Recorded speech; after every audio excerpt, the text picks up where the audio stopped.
বিশ্বকাপ ফুটবল তো অনেক জমে উঠেছে।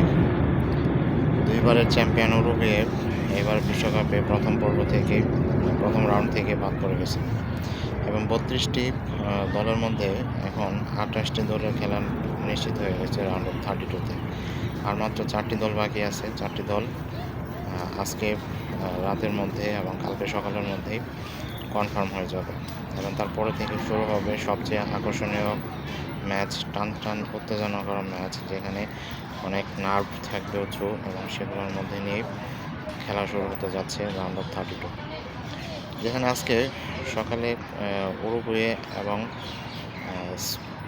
স্পেনের মধ্যে কিন্তু অনেকের চোখ ছিল এবং অনেকে খেলা দেখতে আসছিল, কারণ বিশেষ করে আর্জেন্টিনারা যখন সাপোর্টাররা তারা কিন্তু এই ম্যাচের দিকে অনেক তাকিয়েছিল, কারণ এই দলের বা গ্রুপের রানার্স আপ থেকে কিন্তু আর্জেন্টিনা খেলা পড়বে।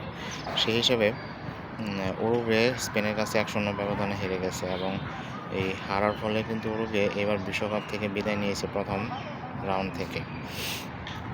এখন আর্জেন্টিনার সাথে খেলা পড়েছে কেপ ভার্দে, যেখানে তারা রানার্স আপ হয়েছিল। রানার্স আপ দলের সাথে আর্জেন্টিনা খেলা হওয়ার কথা এবং যেটা আগামী 4 জুলাই রাত 4টার সময় অনুষ্ঠিত হবে। এখন যাই হোক, অনেকেই বলতেছে কেপ ভার্দে একটা ছোট দল, কেপ ভার্দে একটা নতুন দল, তাদের তেমন ভালো প্লেয়ার নাই, ফুটবল তারা তেমন ঠিকমতো খেলতে পারে না। আমার কথা হলো, তারা বিশ্বকাপে তো কোয়ালিফাই করে খেলতে এসেছে। এখানে বিশ্বকাপে কোনো দল নাই যে তারা কোয়ালিফাই না করে খেলতে এসেছে, অনেক কষ্ট করে কোয়ালিফাই করে কিন্তু খেলতে এসেছে।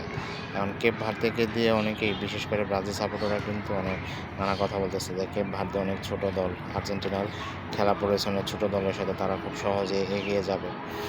এখন যাই হোক, আগামীকালকে আর্জেন্টিনা এবং জর্ডানের মধ্যে ম্যাচ রয়েছে সকাল 8টার সময়, যেখানে মেসির খেলা প্রায় অনিশ্চিত এবং মেসি নাও খেলতে পারে একাদশে, কারণ তিনি রেস্টে থাকতে পারেন এবং রেস্টে খেলতে যেয়ে যদি কোনো ইনজুরি হয়ে যায় তাহলে রাউন্ড অফ 32-তে খেলা তার জন্য অনেক কষ্ট হয়ে যাবে। আবার এটাও অনেকে বলতেছে যে আর্জেন্টিনার তো মেসি ছাড়া কেউ গোল করতেছে না, মেসি অন্য প্লেয়াররা কই, মার্টিনেজ, তারপর লতেরো মার্টিনেজ, লিয়ান আলভারেজ, আরও যারা স্ট্রাইকার আছে তারা তো গোল পাচ্ছে না, একমাত্র মেসি গোল পাচ্ছে। এখন কালকেই হয়তো দেখা যাবে, যদি মেসি না খেলে তাহলে অন্য স্ট্রাইকাররা আসলে কীভাবে গোল করে কীভাবে দলকে এগিয়ে নিয়ে যায় সেটাই দেখা যাবে। এখন যদি মেসি খেলে তাহলে তো আরও ভালো, আমার মনে হয় মেসি খেলা উচিত, কারণ সেখানে খেললে কিন্তু মেসি গোলের দিক দিয়ে এগিয়ে যাবে এবং যেটা তার মোট গোলের সংখ্যা বাড়াতে অনেক সাহায্য করবে বিশ্বকাপে। আশা করি এই রাউন্ড অফ 32-তে খেলা আরও জমজমাট হবে এবং আপনারা খেলা দেখে অনেক মজা পাবেন।